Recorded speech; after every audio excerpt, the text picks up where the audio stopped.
Hello everyone. Today I'm going to a far off distant land where nobody that I've ever met has ever been, and that would be Mongolia. I flew into this incredible country that's so remote and a beautiful airport all built by the Japanese, about an hour drive into the main city. And I got to the main city and I walked around for the first day, had beautiful weather. This is where Genghis Khan is from. Genghis Khan, arguably one of the most powerful leaders ever in world history, controlled 25% of the population of the world at one point. Now, I went to the national park area and it's very beautiful. The rock formations are incredible. That was Turtle Rock you just saw. And on the way there, we stopped at a little coffee shop and they were trying to start the fire and the whole coffee shop was full of smoke. It was crazy, but they were really gracious and they made me a latte and off we went. And just look at the rock formations. They're incredible. And this coffee shop, the guy who owned it was a friend of Mogi, who is my guide, and he did some beautiful artwork of all the different mountain ranges. This rock looks like a house. It's just a beautiful, beautiful place. Endless and massive country and beautiful scenery everywhere. This is Turtle Rock, the side view of it. And Mogi took me up into it. We hiked up into it. We crawled down through some little caverns.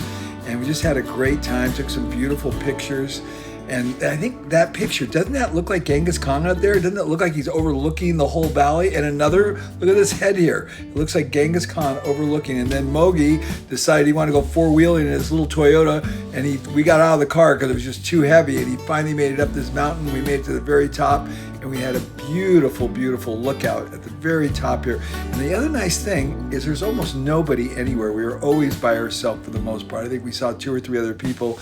I was so lucky. I pulled out my camera, got a picture of a vulture taking off, and then he flew up to the hillside and he was sunning himself. And this is how they warm up and get the circulation because the sun was just coming up. But this country is so, so beautiful and so remote.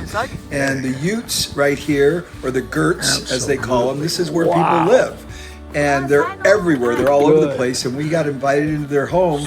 And they have everything in this one little room. They have the kitchen, they have the TV, they have the stove, they have the beds. And we were invited in. And we just got to experience the whole way these people live. They're herders. Basically, they have cattle, they have sheep, they have goats, and they also have horses.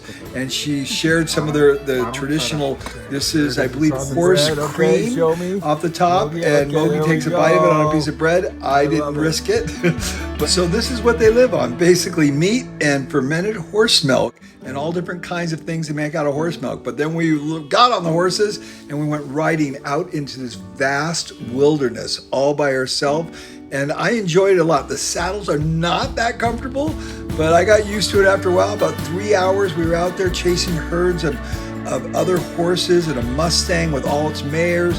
And just, man, the weather, look at the weather, the clouds, everything was picture perfect. The temperature was great. Everything was flawless. The saddle fell apart. Mogi had to fix mine, so we just laid down there for about a half hour or so while he fixed that. We just got a lot of great pictures and just a beautiful, peaceful time.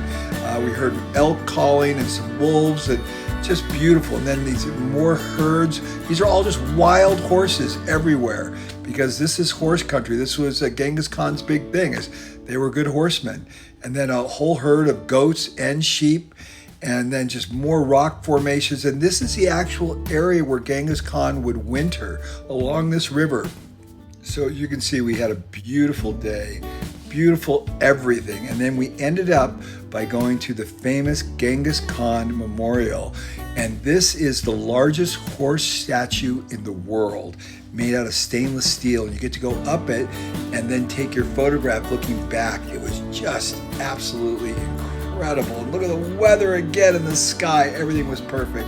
We had just a fabulous time, and Mogi, our guide, over the top. So if you ever want to step back in time, step into history to one of the most powerful leaders in world history, you've got to go to Mongolia and see this beautiful country, wonderful people. It's way, way remote, nestled between Russia and China, but it's worth your time and it's so beautiful, and Mogi will be the best guide you could ever have.